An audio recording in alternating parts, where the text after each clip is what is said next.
Narito na ang mga trending na kwento sa mundo ng social media.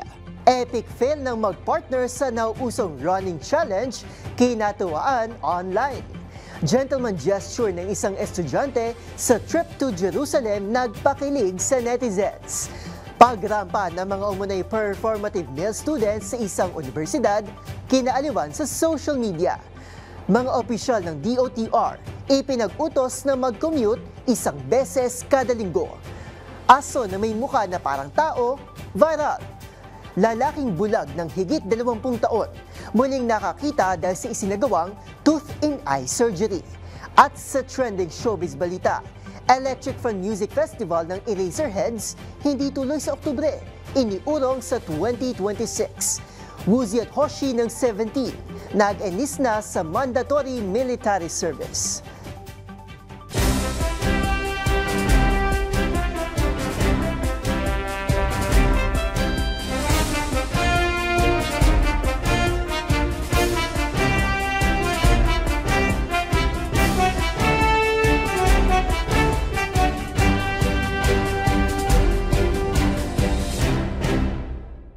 Iba't ibang mga nagva-viral na kwento na naman ang ating pag-uusapan.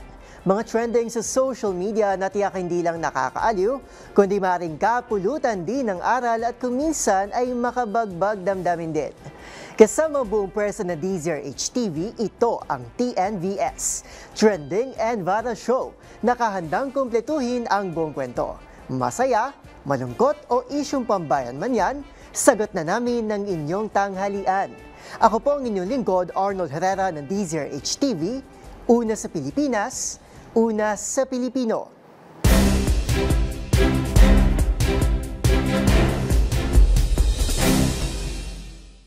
Para sa ating unang trending story, nauuso sa TikTok para sa mag-partner ang running challenge, kung saan mauunang tumakbo ang babae at matapos ang 5 seconds ay hahabulin naman ito ng lalaki.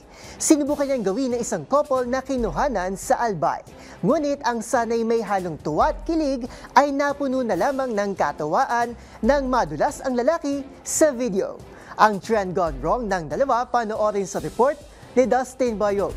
Marami ng couple ang sumakay na sa thread na running challenge sa social media app na TikTok. Dito ay makikitang maunang tatakbo ang babae habang bibilang ng 5 segundo ang lalaki at saka ito tatakbo at susubukang habulin ito.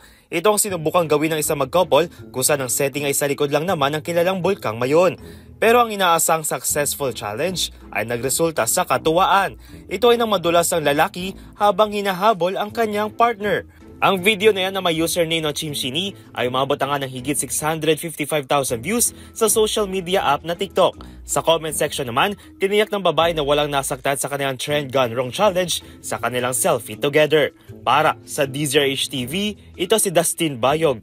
Una sa Pilipinas, una sa Pilipino.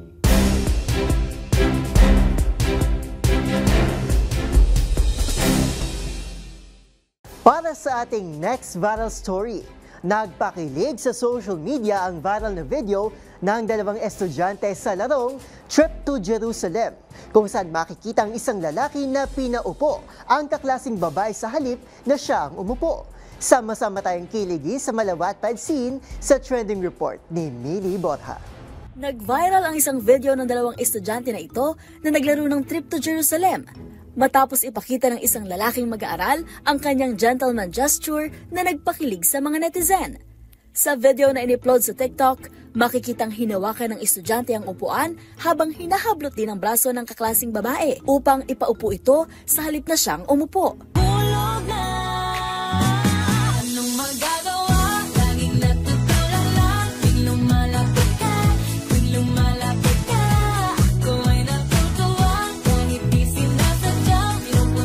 Umali ito ng higit 52 million views, 4 million likes, at 28,000 comments. Maraming netizen ang humanga sa kanyang pagiging gentleman at nagbigay ng iba't ibang komento, kabilang na ang paghahalin tulad nito sa Wattpad moments.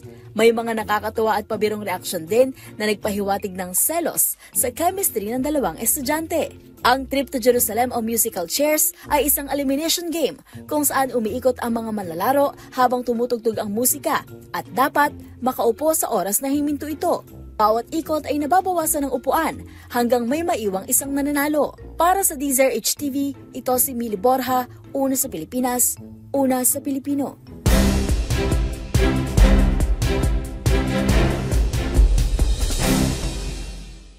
Sa ating next trending story, nauuso ngayon sa mga Gen Z ang term na performative male o ang mga di pangkaraniwang pormahan ng mga lalaki na mayroong starter pack na tote bag, matcha latte at headphones. At saan pa nga ba natin sila madalas makikita? Walang iba kundi sa mga paaralan. Gaya na lamang ng isang universidad na ito sa Maynila kung saan nagkaroon patila ng fashion show sa kanilang Freedom Park. Bagay na kinaaliwan naman ng mga netizen. Ang mga naging pagrampa ng umunoy performative male sa Inday Happy Halls. Panoorin sa report ni James Galangue. Muli na naman nagasik ng good vibes online ng mga tamaraw matapos rumampas sa Freedom Park ang mga umunoy tinatawag ng Gen Zs na performative male.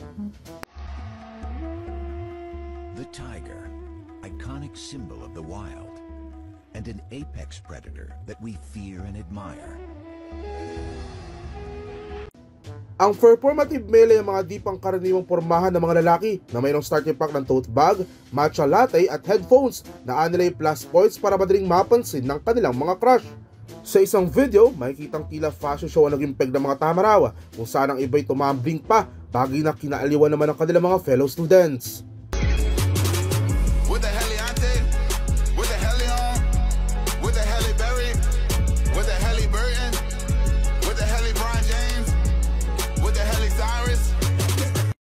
Sa paglalarawan ng American author na si Rachel Connolly, ang ganitong estilo ng pananamit ay ginagawa upang makaakit ng romantikong interes o makakuha ng social na pagkilala.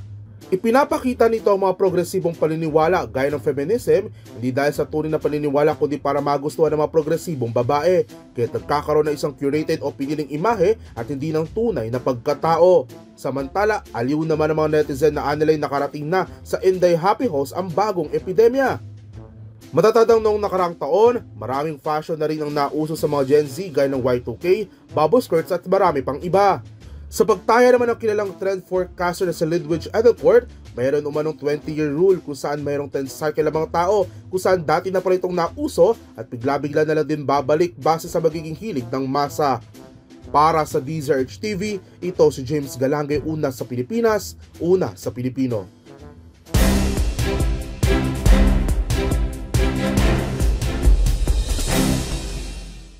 Sa ating sunod na istorya, the long wait is finally over.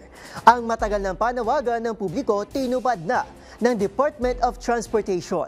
Yan ay matapos ipag-utos ni Transportation Acting Secretary Giovanni Lopez sa mga matataas na opisyal ng kagawaran na mag-commute para makita ang points for improvement ng ating public transportation sector. Pero ang twist, once a week lang daw. Ang mga detalye alamin sa report na ito. Simula nitong September 17, required nang mag-commute ang matataas na opisyal ng Department of Transportation o DOTR papasok sa kanilang opisina ng hindi bababa sa isang beses kada linggo. Ang ilan sa kanila may resibo na sa kanilang pakikipagsapalaran sa pampublikong transportasyon tulad ng tren, bus at jeep. Ito'y sa bisa ng memorandum na inilabas ni Transportation Acting Secretary Giovanni Lopez, kung saan inaatasan nito ang mga opisyal na saklaw ng ahensya na makita at maramdaman mismo ang kalbaryong dinaranas ng mga ordinaryong Pilipino sa pang-araw-araw.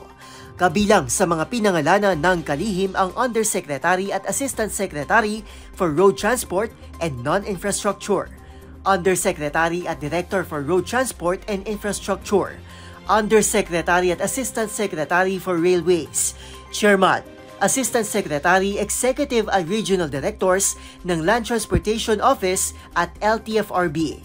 Kasama rin sa listahan ng Administrator ng Light Rail Transit Authority, General Manager ng Philippine National Railways, gayon din ng General Manager ng MRT3. Ayon kay Lopez, layon ng direktiba na makalikha ng mas epektibong transportation reforms at policies, kung saan dapat ay may kalakip din itong resibo ng pagsunod sa mandato, gayon din ng mga rekomendasyon na tunay na magpapaunlad ng commute sa Metro Manila.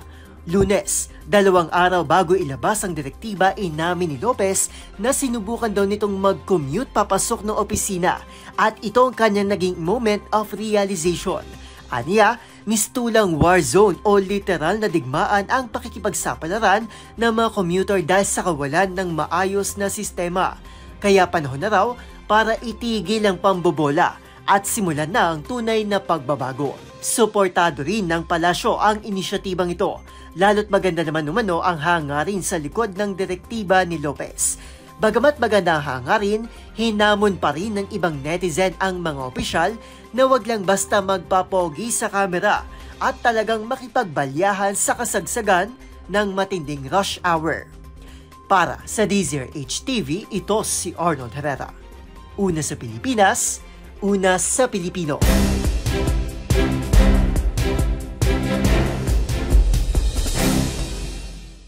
Sa ating next trending balita, kinaaliwan ngayon online ng isang curly hair dog mula sa Alabama, USA. Dahil bukod sa cuteness nito, mayroong napansin ng mga netizen na kakaibang feature ng aso. Ang mukha kasi ng aso, mukha raw pang tao. Kasabay niyan, may ilang pangalan ng sikat na personalidad ang lumitaw na kamukha daw ng aso.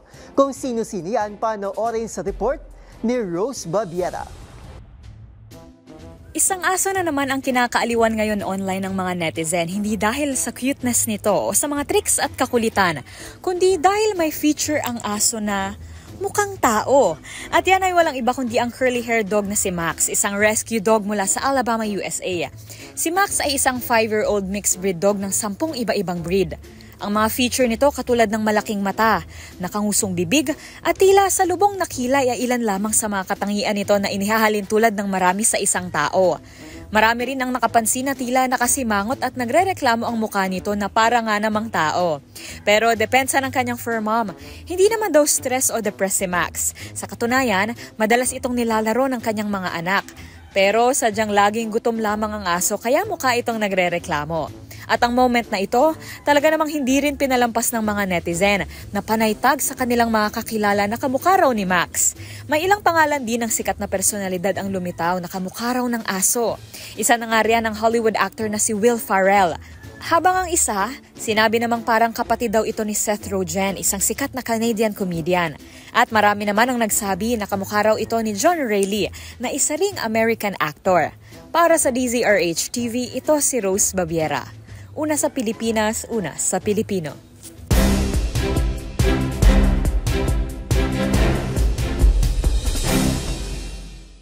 Sa ating sunod na trending balita, nothing is impossible.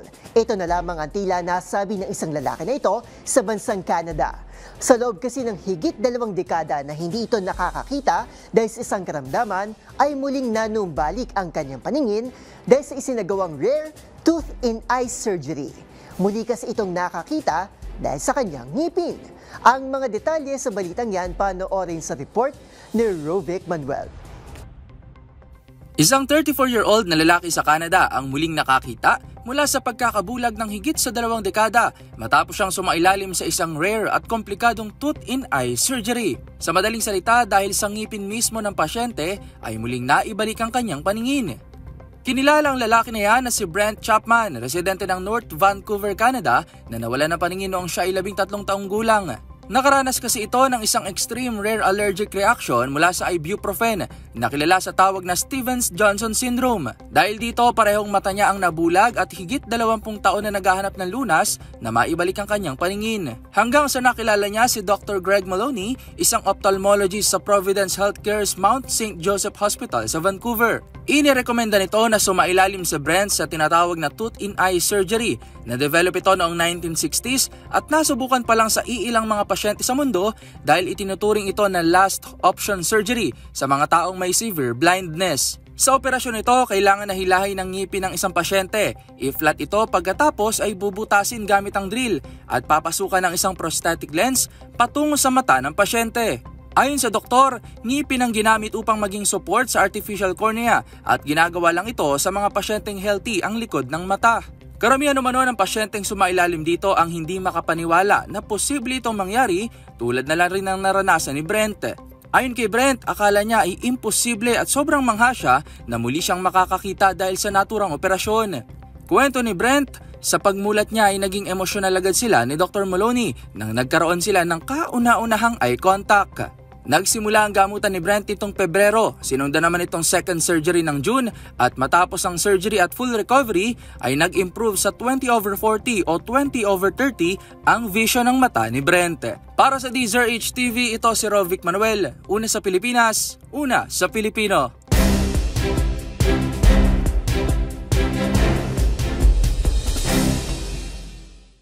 At para sa ating trending showbiz balita, sa mundo ng OPM, postponed na naman ang inaabangang Electric Fun Musical Festival ng iconic rock band na Eraserheads. At kung K-pop naman ang pag-uusapan, Philo Carats nagsimula na sa kanilang mandatory military service sina Woozi at Hoshi ng 17.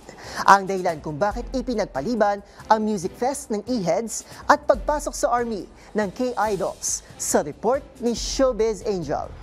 Hindi tuloy sa susunod na buwan ang highly anticipated Electric Fun Music Festival ng Eraserheads. Sa inilabas na pahayag ng producers ng concert, dahil nila sa complex and unpredictable challenges, kabilang na ang political instability, economic certainty at growing climate-related concerns, ay nagpasya silang ipagpaliban ng show. Ito na ang ikalawang pagkakataon na iniurong ang date ng Electric Fun Music Fest na orihinal na nakaschedule noong May 31 hanggang sa dapat sanay sa darating na October 18.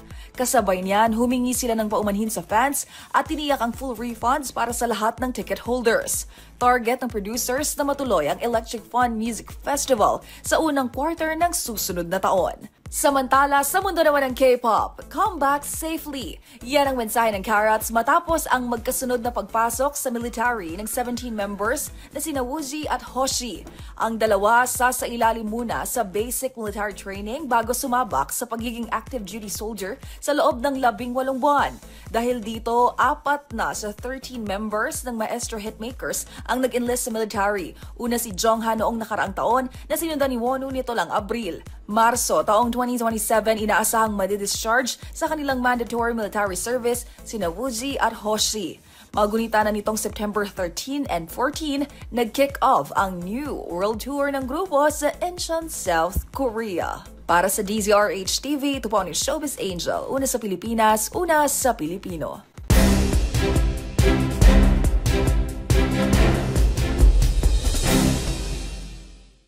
At yan ang mga kwentong kinagiliwan, pinusuan at gumawa ng ingay sa social media.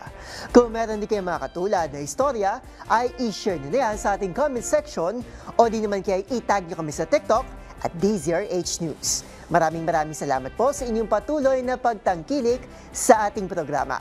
Magkita-kita tayo muli bukas para malihimayin, tuklasin at buuin ang mga detalye para kapag nakita mo ang viral video na may nag-share, ikaw na mismo ang magdaragdag ng mga impormasyong nalaman mo sa TNVS, Trending and Viral Show. Mula sa kauna-unahan sa Pilipinas, DZRH, ako po si Arnold Herrera. Una sa Pilipinas, una sa Pilipino.